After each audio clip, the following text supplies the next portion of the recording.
Hey guys, what is up? My name is Rosie, and I just wanted to talk a little bit about Motley Crue. So, today is January 17th, 2021, and on Instagram, I saw where Nikki Sixx posted that it was the 40th birthday, is how he put it, of Motley Crue. And he said he couldn't do it without his brothers, Vince Neil, Tommy Lee, and Mick Mars, which is true, of course. And so, in their honor, I watched The Dirt again. I don't know how many times I've watched this movie, maybe 10 times, maybe a little bit less, I don't know, but I had to watch it again for them. And I wanted to talk a little bit about my memories of Motley Crue. So, I became a Motley fan around about April or so of 1990. I just know it was sometime in 1990. And the first video I remember watching of theirs was Without You.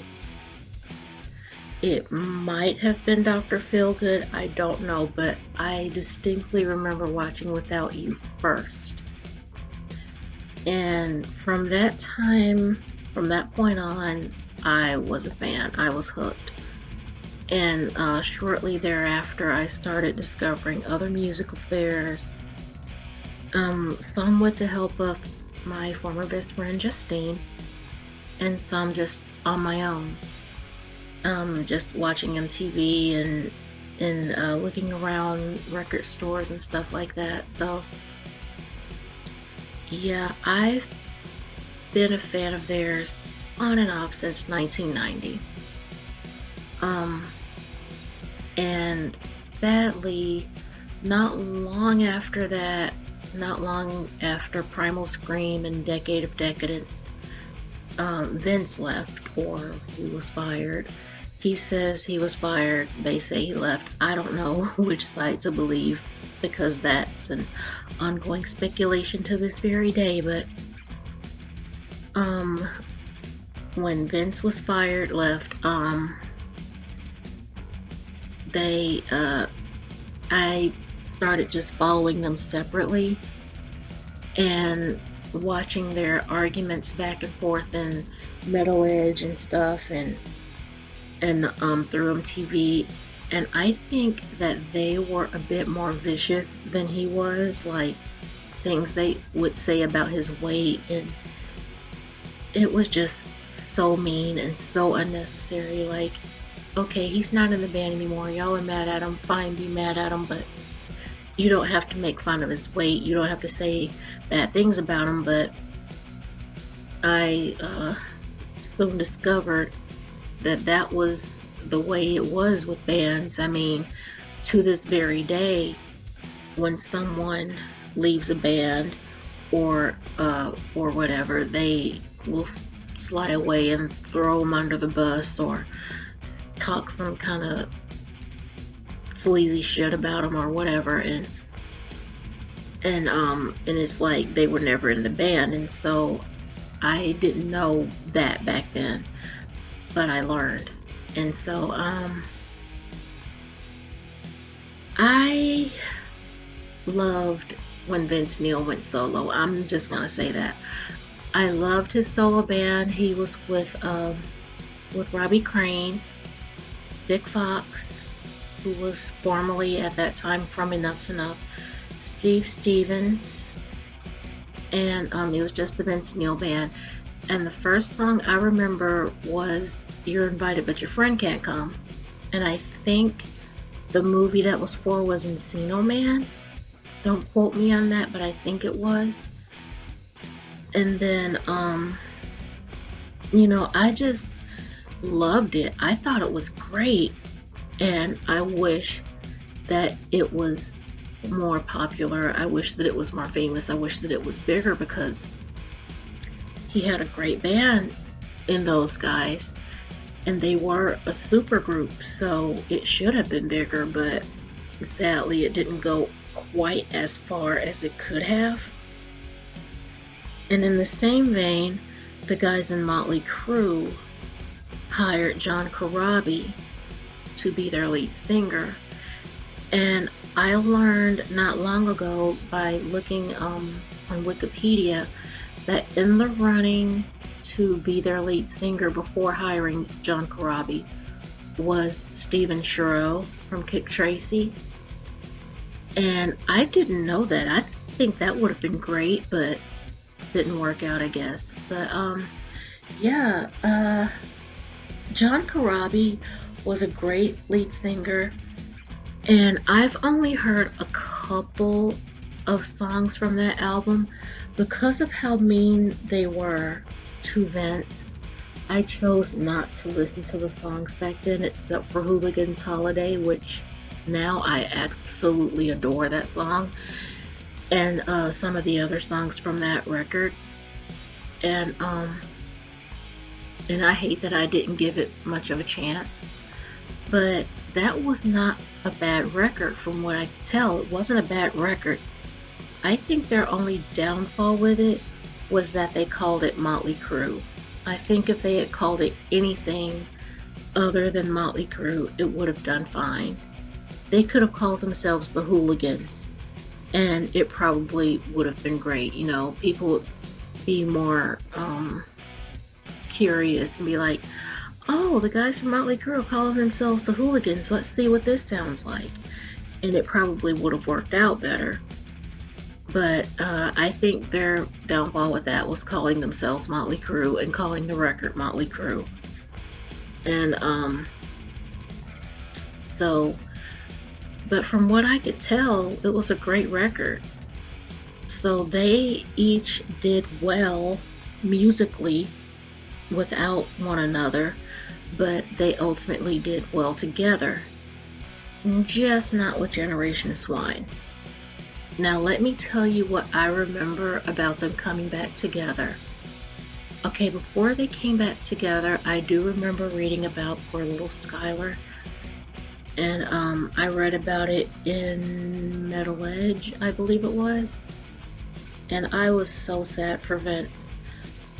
Because, I mean, losing a child, especially that young.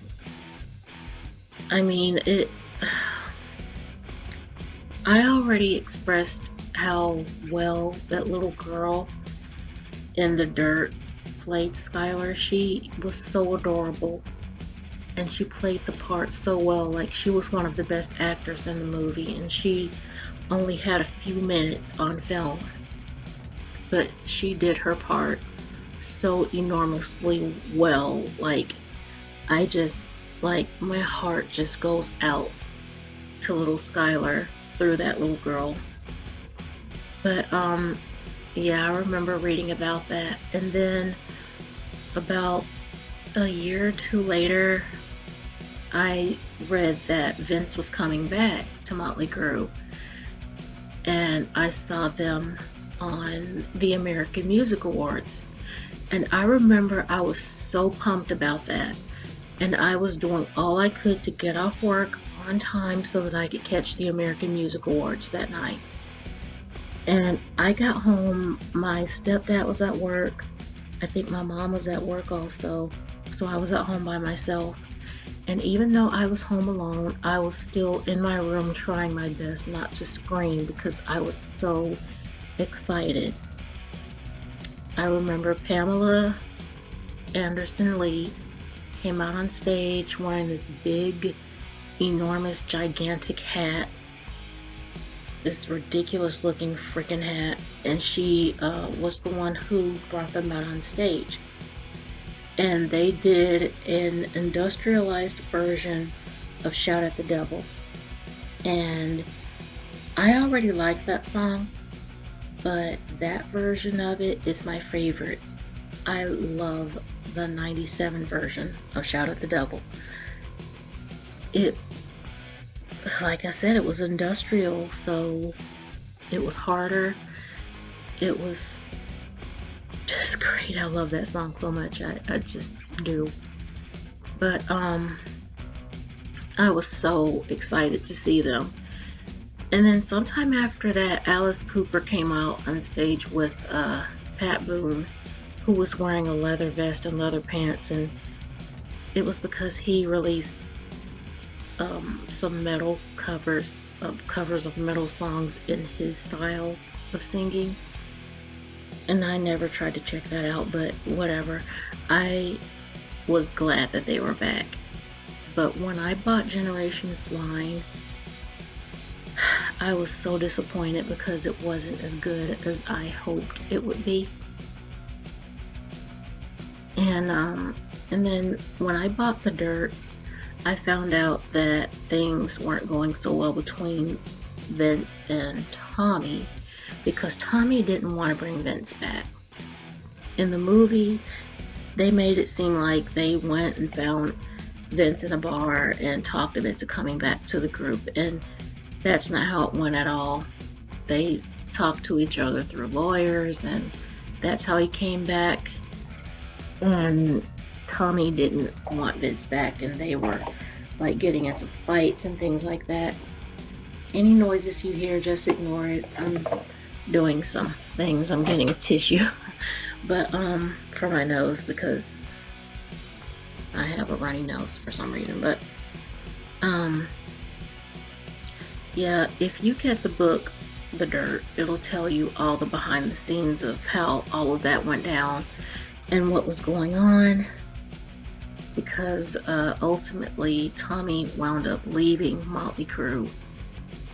And when and there's a documentary that's on YouTube. I think it was on VH1 first, but it was on YouTube, of how they actually announced a Motley Crue reunion before they even talked to the guys about it.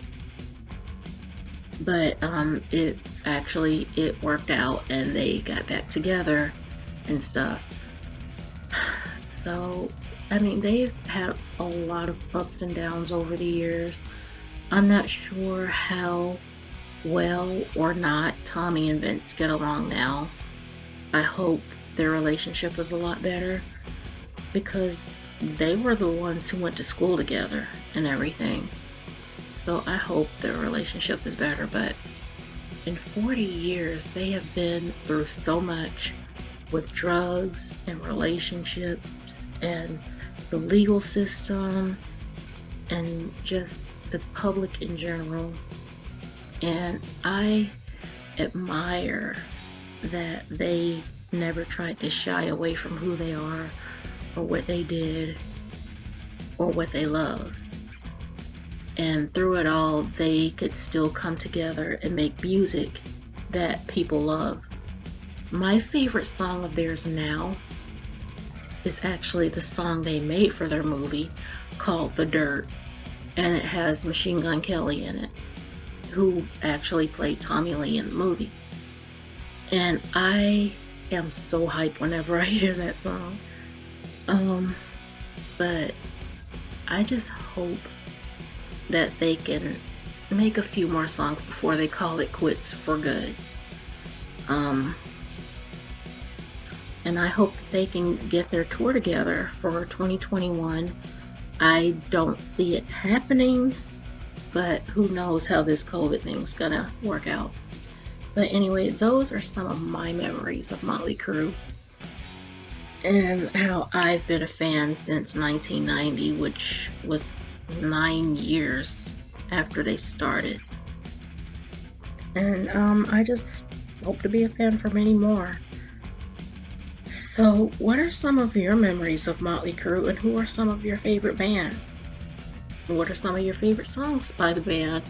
I would like to know, and maybe I'll do that video next, detailing some of my favorite songs and why. But anyways, you guys, I'm gonna go.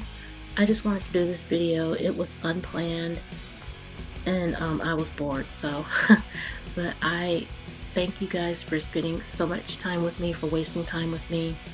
I love you guys very, very much. I hope to see y'all on the next upload, and bye for now.